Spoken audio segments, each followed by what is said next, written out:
Hello, everyone. Welcome back. It is December now, and it's snowing outside. And we also have a very kind of surprising event at Soldier Field in the fact that the Bears actually won a game. Now, it was against the miserable 49ers team, but hey, still, Bears wins don't happen very often, so I guess we'll take it, right? But going on about the Chicago Cubs, the world champs, and all that fun stuff, one thing I've wanted to do a podcast on for a while now, and I think this is the perfect time to do it at this point of the year, is talk about Wrigley Field itself and all the improvements and upgrades we've seen to the park the past few years, and all the things that are continuing to happen to it, because there's a lot. If you look at Wrigley Field even right now, and you look at the surrounding area, and you go back to when Theo Epstein first got here, I mean, the differences are pretty big. And not only in the ballpark itself, but around the whole ballpark. You start with this whole renovation project, and it's this big renovation project that has multiple stages and multiple years of working on, which, renovating that whole neighborhood, kind of what they're doing in 1 year, it's not possible.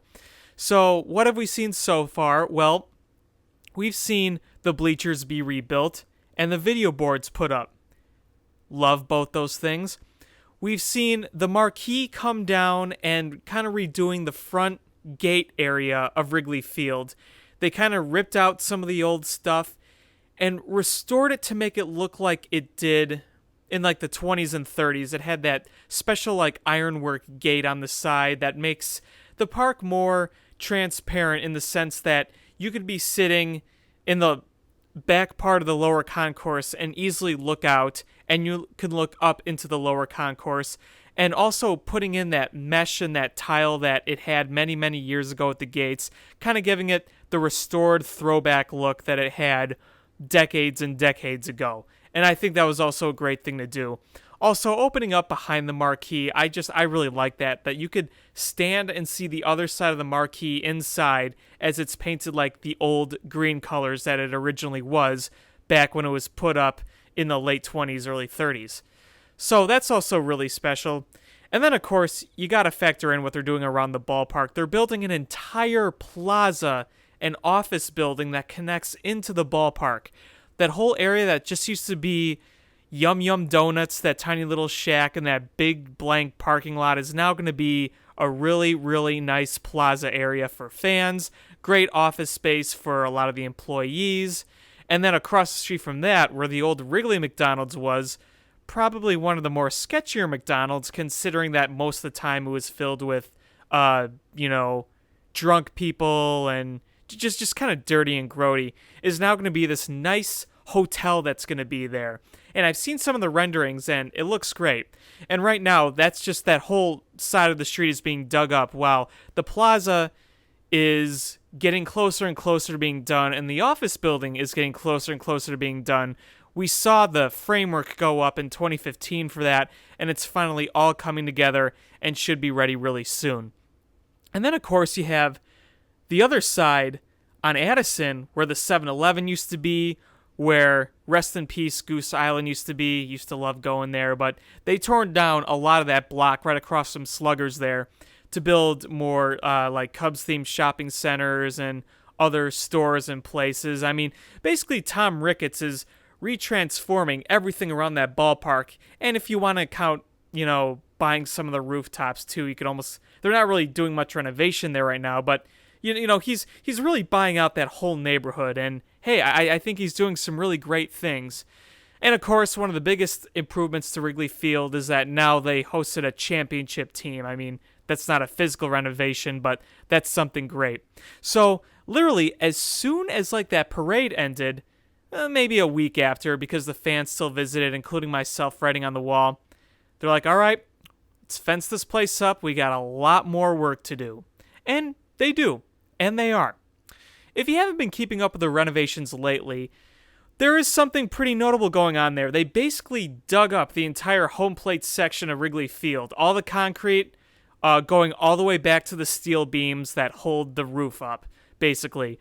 If you take from one dugout to the other, that whole area in between in the middle, all dug out. Completely dug out.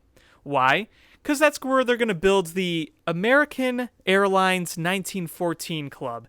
And according to the Transformation of Wrigley Field website, they said it's supposed to be open by opening day 2018. It's going to take a while to build, but don't fret.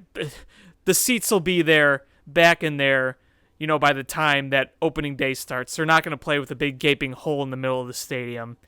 So that's a pretty big thing. And if you go on Twitter and you go to Wrigley Aerials, a little shout out to them, you can see aerial photos of the project.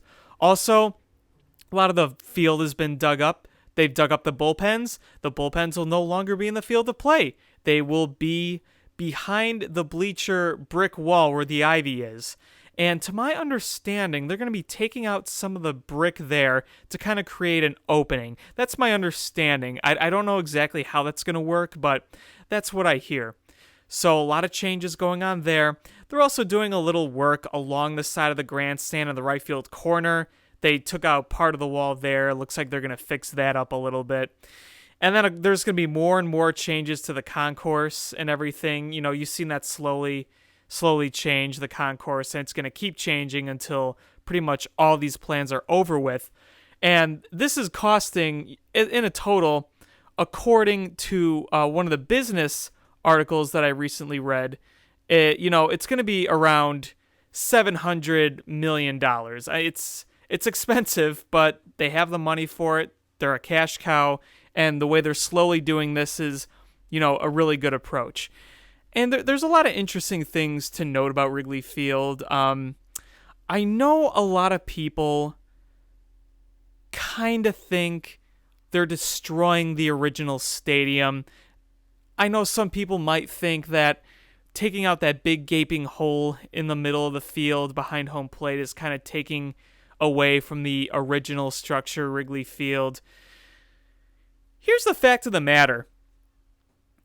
The 1914 structure, Wrigley Field, was a single-deck concrete and steel park that was about 14,000 size in capacity for people to fit in. And, it was only the single deck. The bleachers, the ivy, that brick was not there. There's really not that much of the original structure left. What's really left is basically the steel frame of the lower deck. Not even all of that, because in the early 20s, they actually sliced the stadium into 3 pieces and pushed the actual stadium back a little bit so they could fill in gaps with more seats. So it's actually not even in its original position in which it was built in. A little fun fact if you didn't know that. And also, to add to that little fun fact, the original home plate was about where the pitcher's mound is now, so, keep that in mind. But the concrete in the seats, that's been replaced over the years a couple of times.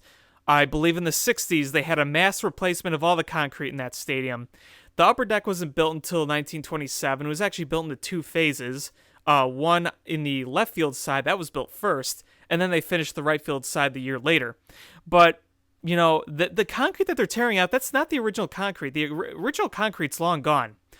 Also, they tore down the original brick outer wall in the outfield when they redid the bleachers in 2006.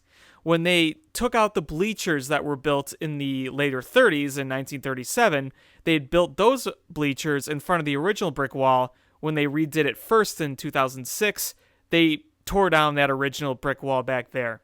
But, the outer layer of steel, that roof of the lower deck, where you kind of see those window type structure things, that's all that's left of the original ballpark.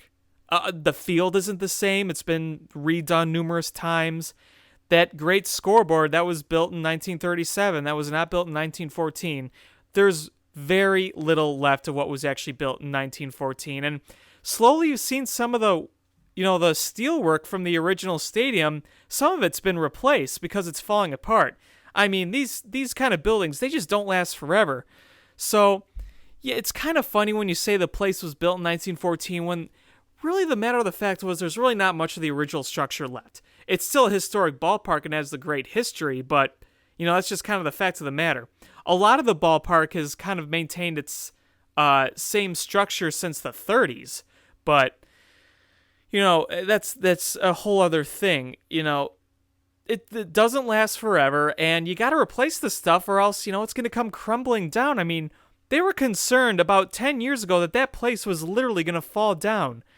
I was actually at one of the games when chunks of concrete fell, so they had to put up those netting things, for goodness sake, to keep the stadium from not falling on people's heads.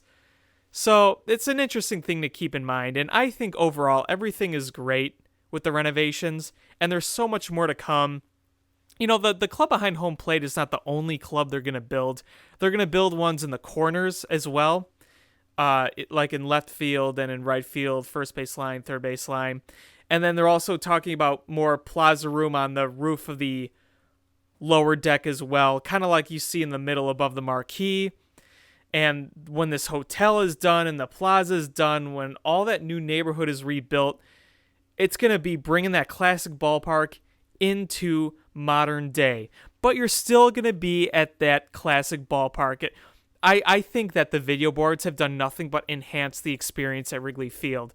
They can show all sorts of highlights and footage and just make it feel better and really educate the fans on the history of both Wrigley Field and the team. So I love the video boards. I love them. They needed it. You need to bring it into the 21st century.